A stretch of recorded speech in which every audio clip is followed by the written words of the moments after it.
In this edition of Fantasy by the People, we asked you all who you thought would be some of the players that would have bounce back or take a big step forward in the second half of the season. That's right, folks. Season's flying by. It's almost halfway over. And if you think you're going to make it to the playoffs, you're going to need some of these guys to help get you there. Let's get started. I like this one. It comes in from @Mr. Comfy Clothes, and he starts off with hashtag Fantasy by the People. That's right, people. Use the hashtag on Twitter. It's great. Carry-on will become an elite RB1 in the second half of the season. Ship it.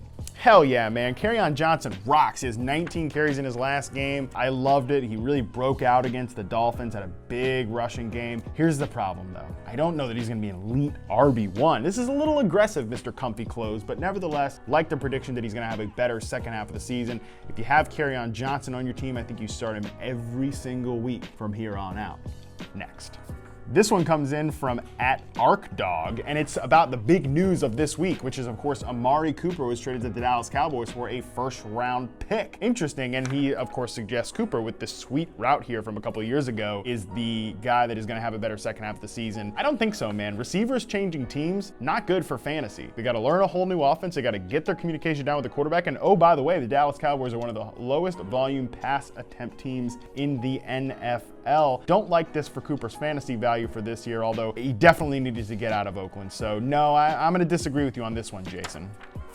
And this one comes in from @Mikey Coball, and it's David Njoku. By the way, this is the third Browns player we've done so far, which is pretty wild considering it is the Browns. But hey, they got a good offense set up right now because David Njoku, he's had 7, 11, 12, and 6 targets and 2 touchdowns since Baker Mayfield has shown up as the starter. He and Baker are starting to get rolling. I love Njoku as a pick over the second half of the season. Good call here, Mikey.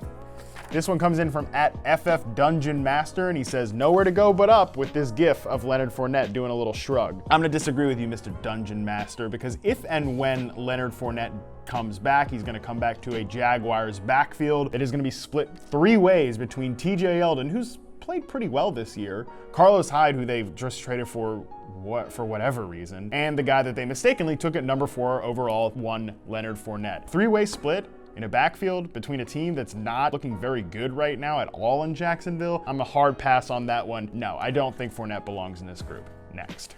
This one comes in from @BLee2Real, and he just has this gif of Jalen Richard, who might be one of the few pass catchers left in Oakland right now. Marshawn Lynch thrown on IR. Jalen Richard is the pass catching back. He has 6+ catches in 4 games this year. I like this call by you. If you picked Richard up off the waiver wire, congrats, because you probably got yourself a nice little PPR flex play for the rest of the season. Next.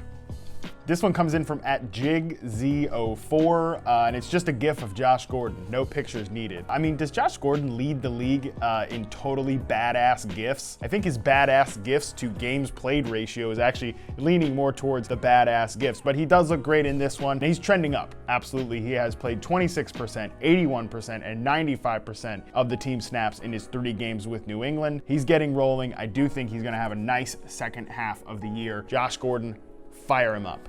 Next.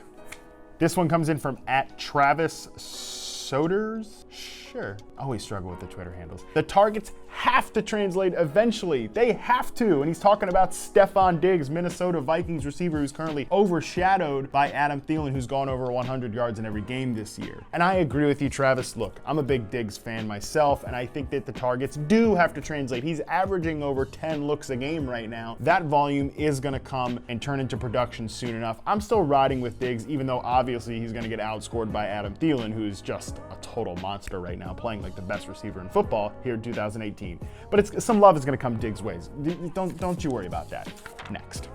And our last one comes in from @CPT Booyah, and he just has a lot of laughter and Dez Bryant throwing up the X. I mean, people, give it a rest with Dez Bryant. No team wants to sign him, and even if they do sign him, what do you possibly expect to get out of him? He didn't separate versus anybody last year. He's old. He's definitely not going to learn a new offense that quickly. He's not making a fantasy impact. If you're still holding him, you might as well just quit. Fold up your team now. So thanks for watching this edition of Fantasy by the People. We have a lot of names for you to go out and try to trade for in your leagues, except for the ones that were bad submissions, and we did get a fair few of those. But anyways, remember, you can subscribe to our Yahoo Sports YouTube page. Check us out there for all kinds of great content. And good luck in the second half of the season. I can't believe this is almost over, though. It It does feel like it's taken a few years off my life.